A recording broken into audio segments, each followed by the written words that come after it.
Hello guys, welcome to our channel. இந்த வீடியோவில் நம்ம என்ன பார்க்க போகிறோம்னா, டார்வின் இன்சிடென்ட் அப்படின்னு சொல்லப்படுற ஒரு அனிமே பற்றின எக்ஸ்ப்ளனேஷன் இந்த வீடியோவில் பார்க்க போகிறோம். ஸோ இப்போதைக்கு இந்த அனிமே தரப்புல இருந்து எபிசோட் 1 ரிலீஸ் ஆகியிருக்கு. அண்ட் என்ன புதுசாக அனிமே எக்ஸ்ப்ளனேஷன் அப்படின்னு கேட்டிங்கன்னா, இதுக்கப்புறம் நிறைய அனிமே எக்ஸ்ப்ளனேஷன் இதுக்கப்புறம் நம்ம சேனலில் பார்ப்பீங்க. அந்த அனிமே எக்ஸ்ப்ளனேஷனுக்கு அப்புறமா அந்த அனிமே பற்றி நம்ம பேசலாம். ஸோ அந்த அனிமையோடைய பவர் அப்ஸ் அண்ட் அந்த பவர் சிஸ்டம்ஸ் எல்லாத்தையும் பற்றி நம்ம அதுக்கப்புறம் பேசலாம். அண்ட் இப்போதைக்கு இந்த அனிமே ஏன் அப்படின்னு கேட்டிங்கன்னா, அனிமல்ஸை சேவ் பண்ணணும் அப்படின்ற ஒரு டெரரிஸ்ட் குரூப்பே இருக்குது. அண்ட் அதை தாண்டி மெயினாக சிம்பான்சியோட டிஎன்ஏவும் ஹியூமனோடைய டிஎன்ஏவும் ஜீன் எடிட்டிங் மூலியமா ஒரு எக்ஸ்பெரிமெண்ட் பண்றாங்க. அண்ட் அதுல ஹியூமன்ஜி அப்படின்னு சொல்லப்படுற ஒரு கிரியேச்சர் உருவாகுது. அண்ட் அது ஹியூமன் மாதிரி நடந்துக்க அதை சுத்தி இருக்கிற அதோட ஃப்ரெண்ட்ஸ் அண்ட் பாலிடிக்ஸ் அண்ட் அந்த நான் சொன்ன டெரரிஸ்ட் குரூப் அதெல்லாம் எப்படி இந்த கிரியேச்சரோட கனெக்ட் ஆகுது அப்படின்றது தான் இந்த ஒரு ஸ்டோரி. இந்த மாதிரி கான்செப்ட் அனிமே சைட்ல இருந்து கொஞ்சம் புதுசாக தான் இருக்கு. இந்த சொசைட்டிக்கு ரொம்ப முக்கியம் அப்படின்றதுனால இந்த ஒரு அனிமையும் நான் எக்ஸ்பிளைன் பண்றேன். கண்டிப்பா இதை வாட்ச் பண்ணி பாருங்க. அண்ட் இந்த அனிமல்ஸ் பத்தில உங்களுக்கு பிடிக்கும் அப்படின்னா உங்களுக்காக தான் இந்த ஒரு அனிமே மறக்காம செக் அவுட் பண்ணி பாருங்க. இப்போதைக்கு இந்த வீடியோ நம்ம ஸ்டார்ட் பண்ணிடலாம்.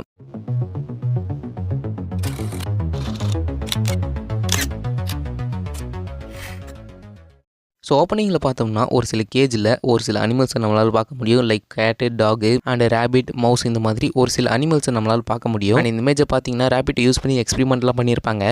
தென் ஒரு காரை காமிக்கிறாங்க. அண்ட் அதை தொடர்ந்து ஒரு லெபார்டரியும் காமிக்கிறாங்க. அண்ட் அந்த லெபார்டரிக்குள்ள டெரரிஸ்ட் வந்து யாரும் நவராதிங்க அப்படின்ற மாதிரி சொல்லி அவங்கள மிரட்டிகிட்டே இருக்கேன். நாங்கள் இந்த லெபார்டரியை ஆக்குபை பண்ணுறோம், யாரும் இங்கேருந்து நவரக்கூடாது அப்படின்னு சொல்ல நம்ம அந்த அனிமல்ஸ் கேஜில் இருக்கிறது பார்த்தோம்ல, அந்த கேஜில் இருந்த அனிமல்ஸ் எல்லாத்தையும் இந்த குரூப் ஃப்ரீ பண்ணி விடுறாங்க. எல்லாமே அங்கேருந்து ஓடிட்டு இருக்க இந்த சைடு அந்த டெரரிஸ்ட் வந்து இந்த ஏஎல்ஏ அனிமல்ஸை யூஸ் பண்ணி நீங்கள் பண்ணுற குரூவலான எக்ஸ்பெரிமெண்ட்ஸை ஸ்டாப் பண்ண வந்திருக்கோம் அப்படின்ற மாதிரி சொல்லுவாங்க. இப்போ இன்னொரு டெரரிஸ்ட் இப்போ வந்து பேசிட்டு இருந்த அந்த டெரரிஸ்ட்டை கூட்டிட்டு போக அங்கே பார்த்தோம்னா ஒரு சிம்பான்சி கீழே விழுந்திருக்கும். அண்ட் அதை சுற்றி பிளட்லாம் இருக்கும். என்ன அப்படின்னு பார்த்தோம்னா அந்த சிம்பான்சி ப்ரெக்னெண்ட்டாக இருக்கு, அதுக்கு இப்போ மிஸ்கேரேஜ் ஏற்பட்டிருக்கு அப்படின்ற மாதிரி அந்த டெரரிஸ்ட் சொல்ல இப்போ என்ன பண்ணுறது அப்படின்னு இவங்க எல்லாம் யோசிச்சுட்டு இருக்காங்க. அதே போல் இந்த லோக்கல் போலீஸும் இங்கே சீக்கிரம் வந்துருவாங்க அப்படின்றதுனால என்ன பண்ணுறது அப்படின்னு தெரியாமல் இந்த ஏஎல்ஏ குரூப் இந்த ஒரு சிம்பான்சியை இங்கே கிட்டே இருக்கிற ஒரு அனிமல் ஹாஸ்பிட்டல் கிட்டே இதை விட்டுட்டு போயிடலாம் அப்படின்ற மாதிரி பேசிட்டு அதை அவங்க வந்து வேன்ல ஏற்ற முடிவு பண்றாங்க. தென் இதுக்கப்புறமா இன்னொரு ஹாஸ்பிட்டல் பார்க்க முடியும். அந்த ஒரு ஹாஸ்பிட்டல்ல ஒரு டாக்டர் அப்ப இது கன்ஃபார்மா அப்படின்ற மாதிரி கேட்க அதுக்கு பின்னாடி இருந்த இன்னொரு டாக்டரும் ஆமா சயின்ஸ் உடைய நேஷனல் அகாடமியும் இதுதான் அஃபிஷியல் ஒப்பீனியன் தான் சொல்லியிருக்காங்க. அண்ட் அவங்க இந்த டிஎன்ஏ சீக்வன்சிங் மூலியமா இதை கன்ஃபார்ம் பண்ணியிருக்காங்க. அண்ட் அவங்க இந்த லேட்டஸ்ட் ஜீனோம் அனலைசிஸ் டெக்னாலஜி மூலியமாவும் இதை கன்ஃபார்ம் பண்றாங்க. ஸோ இந்த குழந்தை ஒரு ஹைபிரிட், ஹியூமனுக்கும் சிம்பான்சிக்கும் பிறந்த ஒரு குழந்தை, இதுல ஒரு மிஸ்டேக்கும் இல்லை. ஸோ இது ஒரு ஹியூமன்ஜி அப்படின்னு சொல்லி அந்த டாக்டர் சொல்லி முடிக்கிறாரு. இதெல்லாம் கேட்டுட்டு இருந்தார்ல அந்த டாக்டர், அவர் என்ன சொல்றாருன்னா 1859ல சார்லஸ் டார்வினுடைய ஆரிஜின் ஆஃப் ஸ்பீஷிஸ் ரிலீஸ் ஆச்சு அப்படின்னு அந்த டாக்டர் இந்த ஒரு சீரீஸை ஸ்டார்ட் பண்றாரு.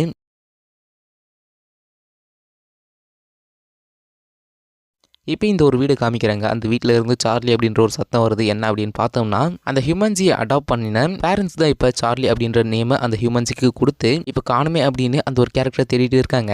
ஸோ மறுபடியும் அவன் ஜங்கிள்கே போயிருப்பானோ அப்படின்னு சொல்லி அந்த பேரண்ட்ஸ் பேசிட்டு இருக்க மறுபடியும் அவங்க அம்மா நம்ம போகிறதுக்கு டைம் ஆயிடுச்சு சீக்கிரமா அப்படின்ற மாதிரி சொல்லிட்டு இருக்கேன். இப்போ நம்ம அடல்ட் சார்லியை பார்க்க முடியுது. ஒரு பாம்பு ஒரு பேர்டை ஈட் பண்ணுறதை பார்த்துட்டு இருக்காரு. அதை பார்க்க எனக்கே கொஞ்சம் குருவலாக இருக்கு. தென் இப்போ சார்லிக்கு அவங்க பேரண்ட்ஸ் கூப்பிட்றதை கேட்டு மறுபடியும் அவங்க பேரண்ட்ஸ் கிட்ட ரிட்டர்ன் ஆக நம்ம சார்லி அவங்களுடைய பேரண்ட்ஸ்க்கு good morning dad and mom அப்படின்னு சொல்லி அந்த ஒரு டேவை அவன் ஸ்டார்ட் பண்றான். அண்ட் இப்போ அவருடைய அம்மா சார்லி எனக்கு நீ ப்ராமிஸ் பண்ணு இந்த மாதிரி நீ ஸ்கூல்ல ட்ரீல ஏறி நீ விளையாடக்கூடாது. அண்ட் அப்படியே நம்ம பின்னாடி அந்த நியூஸ் பேப்பரை பார்த்தோம்னா டாக்டர் கிராஸ்மேன் அப்படின்ற ஒரு கேரக்டர் மிஸ் ஆகியிருக்காரு அப்படின்னு இந்த ஒரு நியூஸ் பேப்பர்ல சொல்லியிருப்பாங்க. ஆக்சுவலா இந்த ஒரு டாக்டர் தான் இந்த சார்லியோடைய ஹைபிரிட்கான மெயின் ரீசன். ஸோ இந்த ஒரு கேரக்டரை ஸ்டேட் போலீஸ் தேடிட்டே இருக்காங்க அப்படின்னு இந்த ஒரு நியூஸ் பேப்பர்ல சொல்லியிருப்பாங்க. அண்ட் அதுக்கப்புறமா டாக்டர் ஸ்டெயின் அப்படின்ற ஒரு கேரக்டர் சிம்பான்சியை பத்தி ரிசர்ச் பண்றவர். ஸோ அவரும் அவருடைய ஒய்ஃபும் இந்த ஹியூமன்ஜி அடாப்ட் பண்ணியிருக்காங்க அப்படின்னு இந்த ஒரு நியூஸ் பேப்பர்ல ஒரு நியூஸா வந்திருக்கு. ஸோ இவங்க தான் நம்ம சார்லி அடாப்ட் பண்ணின பேரண்ட்ஸ். ஸோ இப்போ நம்ம டாக்டர் ஸ்டெயின் அவங்களுடைய ஒய்ஃபும் நம்ம சார்லியை கூட்டிட்டு போக ஸோ இப்போ நம்மளால ஸ்கூலை பார்க்க முடியும். ஸோ இப்போ இந்த ஸ்கூலுக்கு வர ஒரு கேரக்டரை பார்க்க முடியும். இவங்க வந்து லூசி. இந்த கேரக்டர் பற்றி லேட்டராக இந்த ஒரு எபிசோடில் நீங்கள் தெரிஞ்சுப்பீங்க. அண்ட் இப்போ சார்லியோட அம்மா நீ எதுக்கும் கவலைப்படாத சார்லி, நீ ஸ்கூலுக்கு போய் நிறைய லேர்ன் பண்ண போற அண்ட் உன்னோட ஃப்ரெண்ட்ஸையும் நீ சூஸ் பண்ண போற, அதுவும் ஒரு நார்மல் ஸ்டூடெண்ட் அப்படின்னு சொல்கிறாங்க. அதுக்கு சார்லியும் எனக்கு தெரியுமா அப்படின்னு சொல்லிட்டு சார்லி கார்ல இருந்து இறங்கி ஸ்கூலுக்கு போயிட்டு இருக்காரு. அண்ட் எல்லாருமே சார்லியை தான் பார்க்குறாங்க. போகிற இடத்துல இருக்கிற ஸ்டூடெண்ட்ஸ் எல்லாரும் சார்லியை நோட்டீஸ் பண்ணுறாங்க. ஸோ சார்லியும் கேஷுவலாக போயிட்டு இருக்கேன். ஸோ கிராஸ்மேன் அப்படின்ற ஒரு கேரக்டர் தான் ஜீனோம் எடிட்டிங் யூஸ் பண்ணி இந்த ஹியூமன்ஸியை கிரியேட் பண்ணியிருக்காரு இருக்காரு அப்படின்னு அங்க இருக்கிற ஸ்டூடெண்ட் எல்லாரும் மொபைலை பார்த்து தெரிஞ்சுக்கிறாங்க. அதே போல ஒரு சில ஸ்டூடெண்ட் சார்லி பிரசிடென்ட் ஒயிட் ஹவுஸ்ல பார்த்ததுக்கான கிளிப்ஸ் எல்லாம் பார்த்துட்டு இருப்பாங்க. அண்ட் இப்போ நம்ம சார்லி கிளாஸ்க்கு போறாரு. அங்க இந்த சீட்ல யாராவது உட்காடுறாங்களா அப்படின்னு முன்னாடி இருக்கிறவங்க கிட்ட கேட்க இல்ல அப்படின்னு அந்த ஸ்டூடெண்ட் சொன்னதுக்கு அப்புறமா அந்த சீட்ல உட்காந்து ஒரு லேப்டாப்பை நம்ம சார்லி யூஸ் பண்ணிட்டு இருக்காரு. அண்ட் அதையே அங்க இருக்கிற ஸ்டூடெண்ட்ஸ் கொஞ்சம் வியர்டா தான் பாக்குறாங்க. அண்ட் இப்போ ஒரு 4 ஸ்டூடெண்ட்ஸ் சார்லி பத்தி பேசிட்டு இருக்க, சார்லி கிட்ட ஏன் நீங்க செல்ஃபி எடுக்கக்கூடாது அப்படின்னு அப்படியே பேசிட்டு வந்துட்டு இருக்க. நடுவுல ஒரு சில ஸ்டூடெண்ட்ஸ் ஒரு மரத்தை பார்த்துட்டு இருப்பாங்க. என்ன அப்படின்னு பார்த்தோம்னா அந்த மரத்து மேல ஒரு பூனை மாட்டிக்கிட்டு இருந்திருக்கும். ஃபயர் டிபார்ட்மெண்ட்டுக்கு கால் பண்ணாம அந்த கேட் மேல மாட்டிக்கினதை வீடியோ எடுத்துட்டு இருக்க அந்த ஸ்டூடெண்ட். ஸோ இது நம்ம வேர்ல்டுலயே நிறைய நடக்குது. ஸோ எல்லாரும் வீடியோ எடுத்துட்டு இருக்க நான் லூசி அப்படின்ற ஒரு கேரக்டர் சொன்னல, அவங்க வந்து மரத்து மேல ஏறி அந்த கேட்டை சேவ் பண்ண போவாங்க.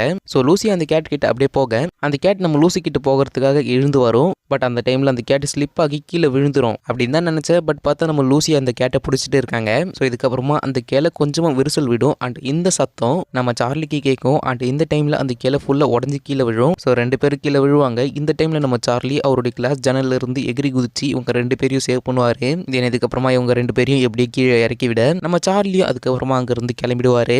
அண்ட் நம்ம சார்லி பண்ணதை பார்த்துட்டு இது இம்பாசிபிள் அப்படின்ற மாதிரி இன்னொரு ஸ்டூடெண்ட் சொல்லுவான். ஏன்னா இது சிம்பன்சியால கூட இந்த மாதிரி பண்ண முடியாது, அதுக்கு இம்பாசிபிள் அப்படின்ற மாதிரி அவன் சொல்லிட்டு இருப்பான். அதே போல வேற எந்த ஒரு அனிமலாலையும் இந்த மாதிரி பண்ண முடியாது அப்படின்ற மாதிரி சொல்லிட்டு இருப்பான். இப்போ நம்ம சார்லி அவருடைய லஞ்ச் டைம்ல இருக்க லூசி அந்த ஒரு இடத்துக்கு வராங்க. இப்போ லூசி ஒரு பிலாசபர் பத்தி சொல்றாரு. ஸோ ஒரு பிலாசபர் அவரு ஒரு பேட்டா இருந்தா எப்படி இருப்பார் அப்படின்னு திங்க் பண்ணிட்டு இருந்தாரு. அதாவது ஒரு பேட்டா ஒரு சவுண்ட் எப்படி கேட்பாரு அண்ட் அது எப்படி எக்ஸ்பீரியன்ஸ் பண்ண முடியும் அப்படின்னு அந்த பேட் பத்தின கான்செப்டை நிறைய ஏஜஸ் திங்க் பண்ணிட்டே இருந்தாரு. அண்ட் அதுக்கப்புறமா அவர் ஒரு கன்க்ளூஷனுக்கு வந்தாரு. நம்ம ஒரு பேட்டா இல்லைன்னா அதை பத்தி நமக்கு தெரியவே தெரியாது அப்படின்ற ஒரு கன்க்ளூஷனுக்கு வந்தாரு அப்படின்னு சொல்லிட்டு அவங்களே ஃபன்னியா இருக்கு அப்படின்னு சிரிப்பாங்க.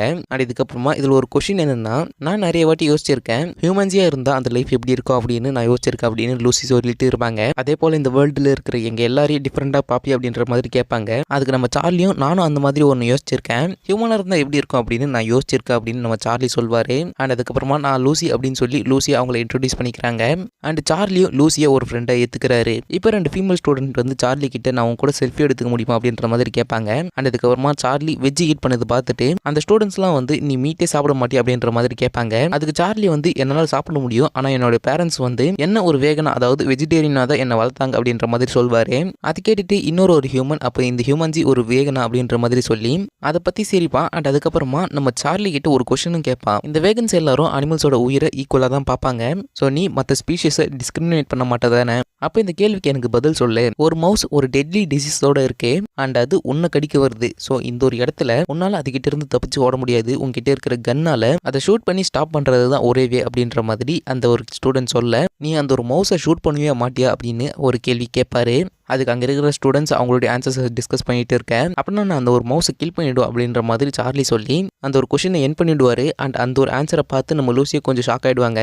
ஆனால் அந்த கொஷின் கேட்ட ஸ்டூடெண்ட்டும் அந்த மவுஸ்மே உன்னோட உயிருக்கு ஈக்குவல் தான், அதை பற்றி வருத்தப்பட மாட்டியா அப்படின்னு கேட்க, அப்போ நம்ம சார்லி வந்து அந்த மவுஸை நான் ஷூட் பண்ணலன்னா நான் இறந்துடுவேன் அப்படின்ற மாதிரி சொல்வார். அதுக்கு அந்த ஸ்டூடெண்ட் வந்து நீ ஒரு வேகன் அப்படின்னு சொல்லிக்கலாம், ஆனால் கடைசியில் எல்லாமே சேம் தான் அப்படின்ற மாதிரி அந்த ஒரு ஸ்டூடெண்ட் அங்கேருந்து கிளம்புவார். அண்ட் அந்த டைமில் நம்ம சார்லி என்ன சொல்வார்னா, அந்த டெட்லியான டிசீஸ் அந்த மவுஸ் கேரி பண்ணிட்டு இருந்தாலும் சரி, நீ கேரி பண்ணிட்டு இருந்தாலும் சரி, நான் அதை கண்டிப்பாக ஷூட் பண்ணுவோம் அப்படின்ற மாதிரி நம்ம சார்லி ஒரு சூப்பரான ஆன்சர் கொடுத்துருவாரு. அண்ட் இது கேட்ட உடனே அங்கே இருக்கிற எல்லாரும் ஷாக் ஆகிடுவாங்க. அண்ட் மெயினாக நம்ம லூசியும் ரொம்ப ஷாக் ஆகிடுவாங்க. தென் இதுக்கப்புறமா நம்ம லூசி அவங்களுடைய சைக்கிள் எடுத்துட்டு அவங்க வீட்டுக்கு கிளம்பும்போது நம்ம சார்லி சொன்னது தான் ஞாபகப்படுத்தி பார்த்துருப்பாங்க. அண்ட் நம்ம சார்லியோட அம்மாவும் சார்லிக்காக வெயிட் பண்ணிட்டு இருப்பாங்க. அண்ட் அவங்க சார்லி அப்படின்னு கூப்பிடுறப்ப நம்ம சார்லி அப்படியே டேர்ன் ஆகிடுவார். என்ன அப்படின்னு பார்த்தோம்னா, ஒரு மரத்தில் ஒரு சிலந்தி ஒரு பட்டாம்பூச்சியை கேட்ச் பண்ண போகும், அதை நம்ம சார்லி சேவ் பண்ணிடுவார்.